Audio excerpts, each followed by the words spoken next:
everyone. Today's video is about my experience with microdermals. This isn't really a formal video because, again, I still don't have a laptop, so I can't really edit videos. But I just wanted to give this a quick video and make a more concise one in the future. I was asked by one of my Instagram followers if my Medusa was a piercing or a microdermal. So as you can see, it is a piercing. It goes all the way to the other side and doesn't sit right on the skin. So I personally have had 2 microdermals. I just ruined my makeup doing that.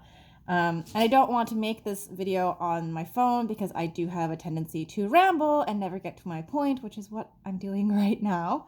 I did have 2 microdermals. I had one here and one on my chest. So I did have my tragus pierced on this side, and then I had a microdermal on this side. This one lasted for about 3 years. This one lasted for about 5 years. And honestly, they are so cute.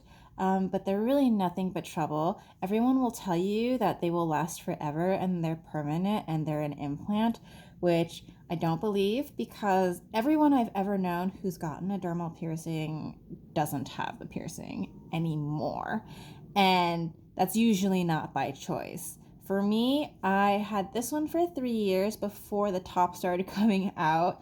And I don't know if it's because the skin was really thin here or because it's like near my face. Like if you put your finger right here where your tragus is, like you can feel like when you're talking, like the jaw is moving. My other one is right here on my chest. If I squeeze my boobs together, you can see it. See that like scar? Let me get my braid out of the way. That scar right here. See it? I know it's like me, I'm like showing you my boobs, but that is where the other microdermal piercing is.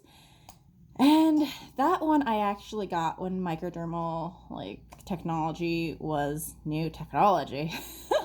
It was like the newest piercing innovation, and I paid a lot of money for it because it was the new thing. Not a lot of people did it. You know, it was like revolutionary, and people charged, the few people who could do it charged a lot of money for it to be done. But I think nowadays dermals are like $50, 40 bucks, $50, not that much. Paid a lot of money for this one. I paid like several times more than 50. Now that I'm thinking back on it, I'm just like, whew, not worth it. But, you know, I had it in the beginning. Not a lot of people have seen it. I got stopped on the street a lot because in the summertime, I wear tops like this, and it's right above like the line where my my neckline for the tank tops I wear was. It's got a lot of random people stopping me on the streets of New York to ask about it, and they were so intrigued that they would follow me down the street as I was like walking to where I was going, and they would just ask me questions. And it's very, very strange. And I also had like a lot of silly questions. But anyway, that's all for another video. But I just wanted to put it out there that I have had microdermals and I do not suggest them.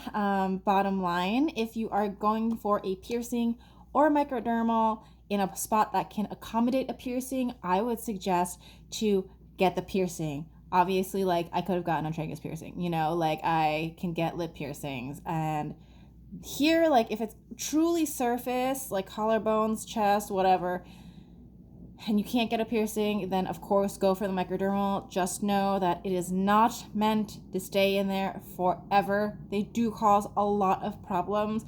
Your body does not recognize it as something that belongs in there and will always try to push it out. And if you are lucky that your body just doesn't care about what you put inside of it, eventually there will be accidents because they're not a part of you, and you'll knock it, you'll rip it, someone else will knock it, it'll get stuck on something, and the story is very sad after that. But at least they're microdermals and not subdermals, so ripping it out is just like, it's a little tiny thing. It's not that big like clover looking thing that they used to have. But yes, so this video was like pointless. But yes, so I am going to make a video that I can edit about like the cons and the pros, maybe just the cons, of microdermals in the future. But for now, I just wanted to put this out there that my Medusa is a piercing and not a microdermal, I really don't suggest them. I really don't. They're fun as long as you know that one day they're going to be taken out. And honestly, I also don't suggest any piercings, any like Medusa. Oh my God, I can't talk. Any microdermals in piercing areas, because why take that risk when you can just get a piercing that I can probably guarantee you is going to do better than the microdermal under any situation. And also, high movement areas, microdermals aren't really meant for because they're just so small. The anchor point is so tiny, and like something that you can constantly manipulate, it's going to constantly move the piercing around.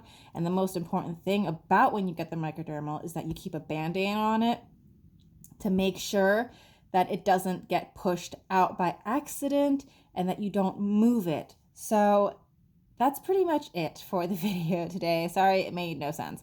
But that video is definitely coming. I am getting a laptop eventually. I keep saying that. I've been saying that for months. But I'm going to do it, and then we can have this video. I just wanted to give this update so I do not forget. That way I have this on my channel, and it'll remind me when I visit my channel that I actually have to make an actual video about it.